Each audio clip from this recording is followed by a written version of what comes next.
Hi everyone, Michael Cavaccini here, and today I'm showing you the ultimate guide to Kiss.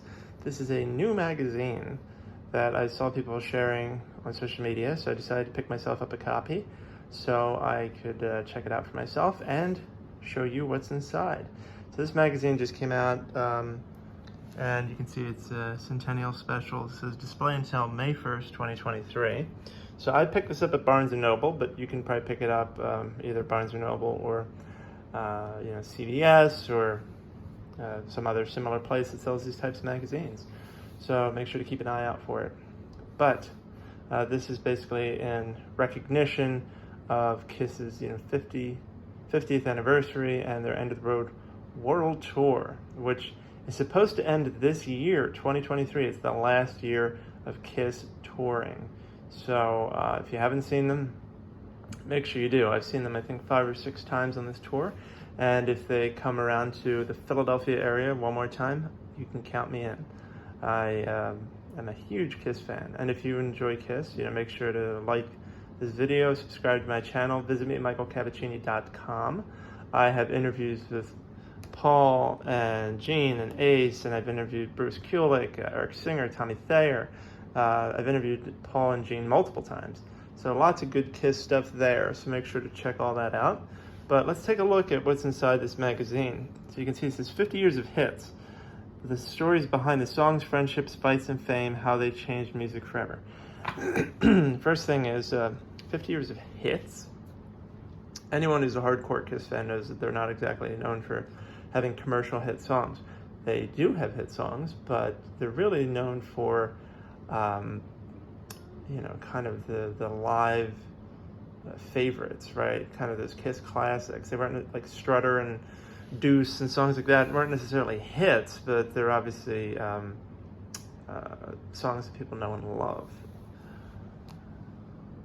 They're back, all about the farewell tour. It's also funny that they're calling it the farewell tour when the farewell tour was already happened. I know this is a farewell tour, but it's not the farewell tour. Would it have killed them to write the End of the Road tour? I guess so.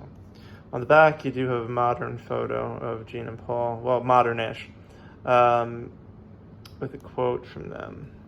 And actually, I have this guitar. I got one of these from Paul on the 40th anniversary tour, it's a beautiful guitar. But it is interesting that they chose to have a classic lineup on the cover. Who knows why? I'm sure people have opinions. Actually, comment down below. Why do you think they decided to include Ace and Peter on this cover? Let me know. All right, so let's see what's inside here. So you open it up. We got this great cover. Tommy Thayer's there in the middle. Here's the contents. What you're going to get inside. Wicked, basically, it looks like they're talking about Wicked Lester there, then Gene Simmons, Shout It Out Loud, so that's all about live. It's funny that they titled the chapter about Destroyer Sonic Boom. Behind the music classic years, these are the songs that propelled Kiss to the top of the charts. Paul Stanley, so a section about him. Yeah, then they talk about Kiss's platinum selling albums, the end of an era, Ace and Peter leaving, the makeup comes off, the section about Ace Frehley, band's weirdest appearances, Psycho Circus,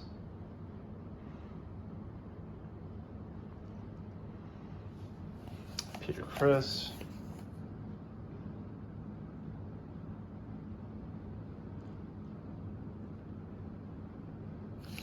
this is about Monster and Sonic Boom, merchandising, and other stuff. So we're seeing it's about 100 pages, this magazine.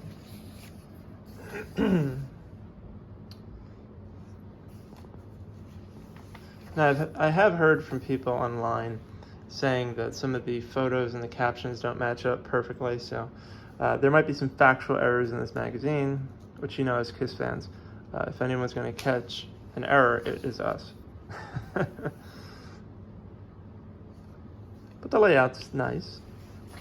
Good photography. Nice section on Gene. I mean, you can't expect too much. Like, a 2 or 4 page spread is pretty standard for this type of magazine. And actually, if you haven't seen it, go watch my Ultimate Guide to Bond. I did a video about the same company that produced this magazine, produced one for James Bond. So you can compare the two and just kind of see the visual style, how they look different or look the same, and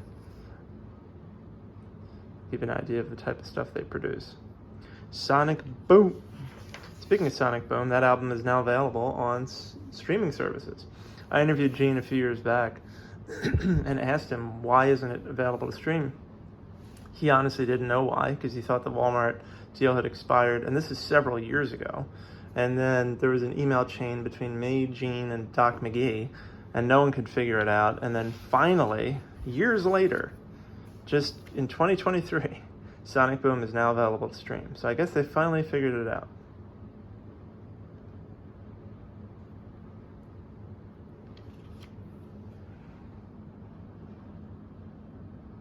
This is weird.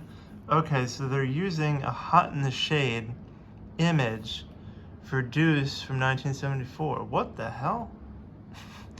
I mean, it's a cool image, but it doesn't make any damn sense, because 1974 versus like Hot in the Shade? Okay. Go figure.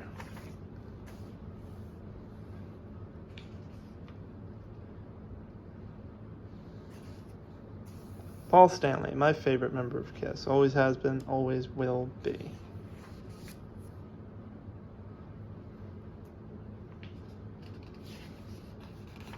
Paul's just a cool guy. And he actually remembers me, which I'm like, I've interviewed him, I think, 2 or 3 times now. And he actually, like when I kicked off the call last time, he thanked me for helping his son. I'm like, what the hell? How does he remember who I am? And by thanking me for helping his son, he's talking about I gave Evan his first cover story in the United States, and I guess he really appreciated that. And I appreciate him appreciating that. There's Vinnie Vincent, the infamous Vinnie Vincent.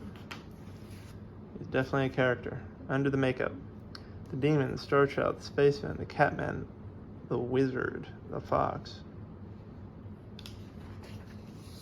Space Ace.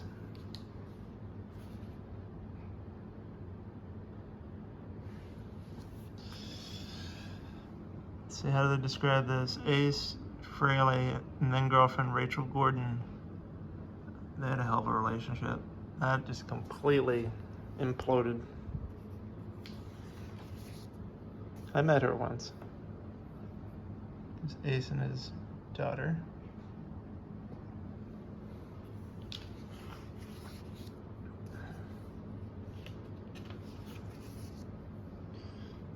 Kiss is a really interesting history.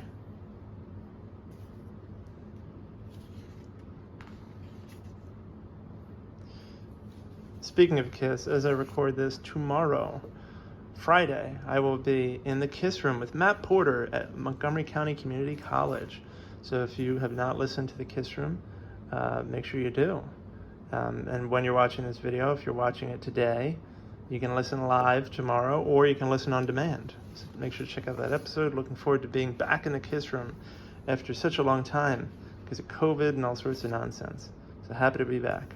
Looking forward to it. Matt is an awesome guy.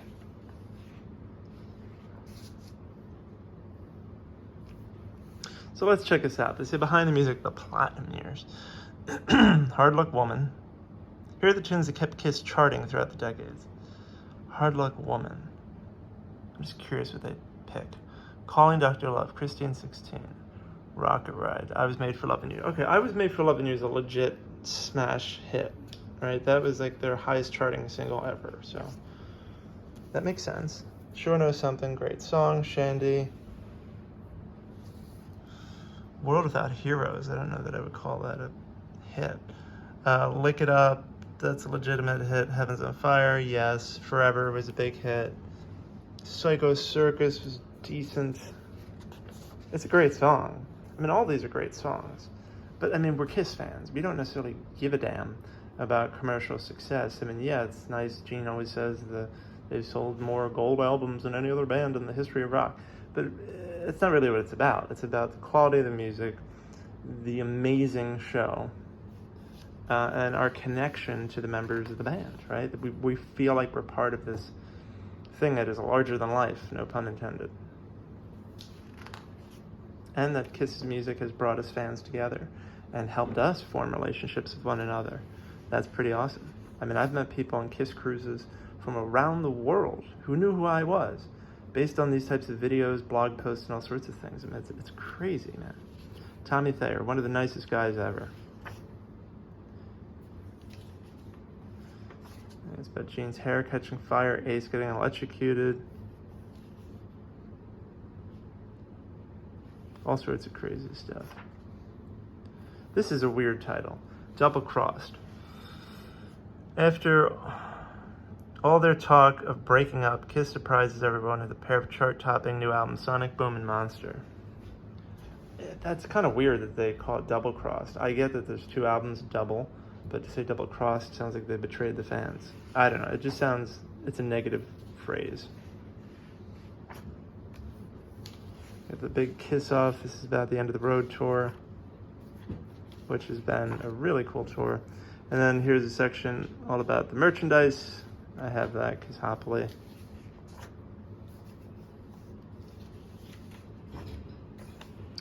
By the numbers. I think I know one person who actually owns this book because it costs about $1 bazillion and it's the size of a house. What the hell is this? Oh, okay. I was wondering why there's an AARP card. And then they have the Ultimate Kiss quiz. Now, whether or not these questions and answers are accurate, who knows? All right.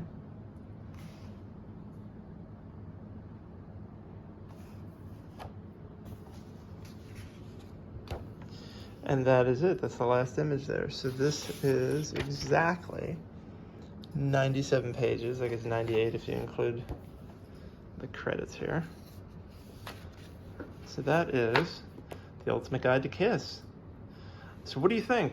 You know, based on what you just saw, do you think this is a good, fitting tribute to the hottest band in the world to celebrate their 50th year in music and the End of the Road World Tour?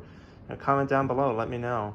I think it's decent. I don't think, you know, it's perfect, but again, this is a company that produces these types of magazines for all different pop culture phenomenons, whether it be James Bond, Kiss, or anything in between. But I think they did a good job. I think for, you know, what it is, it's a good way to kind of scratch that itch. But yeah, thanks so much for tuning in. Please make sure to like this video, subscribe to my channel, visit me at michaelcavaccini.com for more great content, including interviews with members of Kiss and all sorts of good Kiss goodness.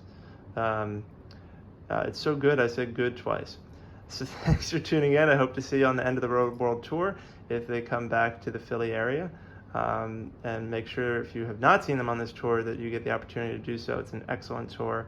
And it's your last year to see Kiss. So do not miss out. Talk to you soon. Have a great day. Bye.